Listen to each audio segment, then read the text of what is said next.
Middlesex moved to the top of the South Group in this season's Friends Life T20 with a 6-wicket win in the last over against Sussex at the Brighton and Hove Jobs.com ground, a result which gave the visitors a good chance of making it into this year's quarter-finals.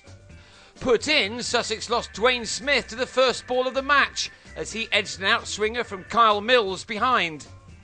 Sussex have not gone well in this season's competition, a real surprise that, although many of their games have been tight, except the one at Lord's last month when they scored more than 200 to easily defeat Middlesex. Machan and Hamilton-Brown gave them a good start here, with many a boundary like these. They took the score to 31 in the fourth over, but then lost Hamilton-Brown, who clubbed a ball from Gareth Berg to Darwin Milan to depart for a rapid 18. Machan then took 3 successive fours off Mills, while Styris Nash hit the first 6 of the night, one that flew over the pavilion roof to take the Sharks to 51 for 2 at the end of these 6 overs of power play. Former Sussex man Ollie Rayner was then brought into the attack and struck in his first over, as Machan on 27 was held at long off by Paul Stirling. Machan went at 55 for 3 after 7, allowing Nash and Scott Styris plenty of time to get their side into a good position.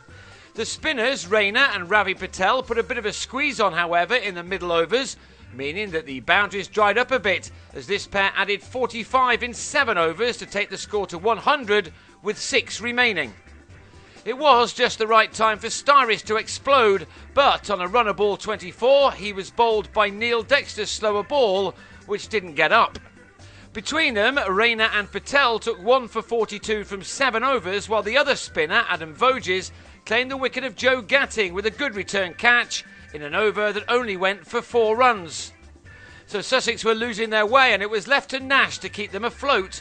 The captain went after Gurjit Sandhu, who was asked to deliver the 18th over and was hit for successive 6s. The second of which brought Nash his first 50 of the short game season of 40 deliveries. As well as hurrying there with those 2 maximums, Nash had also struck 4 fours and 1 earlier massive 6. He could have done with a few more before the end. Sussex went into the final over with 141 runs on the board, and Nash hit Berg's first ball to the rope. But the home side then lost 2 wickets to the last 2 balls.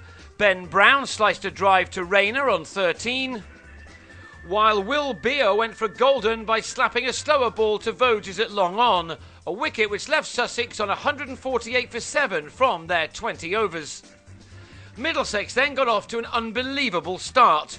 Lewis Hassett's first ever ball in T20 cricket went for 4-leg byes, while his second was smashed over the covers by Stirling for another 4. Ball number 3 of the first over was pulled through mid-wicket by the Irishman, who then drove the 4th ball of the over through the covers again for yet another boundary.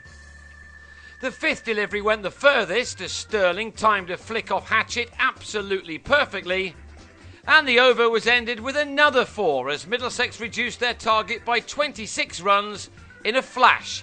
They could not have asked for anything better, really. Thankfully for Sussex, Andy Miller, in his first T20 game for 2 years, brought an end to the carnage in the next over by bowling Stirling for 27, which had been made off only 10 balls. Such was the Panthers' start that they didn't have to go crazy from here, although Joe Denley kept on clearing the rope. Every time that Sussex appeared to be calming things down, bringing themselves back into this match, Denley released the pressure with a maximum. These came in overs numbers 4, 7, 11 and 12, and by the end of that 12th over, the target had been brought down to only 43 runs to win at a run rate of less than 5.5, and with 9 wickets in hand, there really was only one winner now. Denley played delightfully. You don't see many reverse pulls for 6. A more conventional shot took him to his 50 off his 42nd delivery after he'd just played out 5 dot balls off Smith. Now trying to get the job done quickly, Denley was then stumped off Styris for 53, leaving with his side needing 38 now off the last 36 balls. Milan, this season's leading run scorer in this competition, had hardly had to break a sweat in what was yet another convincing one-day innings from him this summer. This shot was not typical, while Voges even had a little time to play himself in, as these 2 boundaries off Smith took the runs required down to 27 off the final 5 overs. Milan will have been disappointed not to see the job through, as he carved Chris Liddle to Gatting to go for a steady 41, taking his runs in this season's competition to 335. Beer then missed a chance to grab a wicket for himself in the next over as Adam Rossington was spilled with just a single to his name. He then added 6 more to that as he hammered the bowler back over his head for the 6th six of the innings. Sussex managed only 3 from Nash. Rossington fell in the penultimate over with only 8 wanted with a well-timed but not well-placed drive off Liddle. But Voges still had time to finish off the game. Only 1 run was required off the final over and the Australian waited until the 4th delivery to punch the ball from Smith over mid-on. Middlesex had quickly put their poor performance on Sunday against Hampshire behind them. Hampshire are still the likely group winners. They have 9 points from 5 games, while Middlesex, the new leaders, have 10 from 8. 1 more win from either their trip to Hampshire or at home to rival Surrey at Lord's next Thursday may well be enough for them to get through to the quarters. Sussex can now only dream of such things.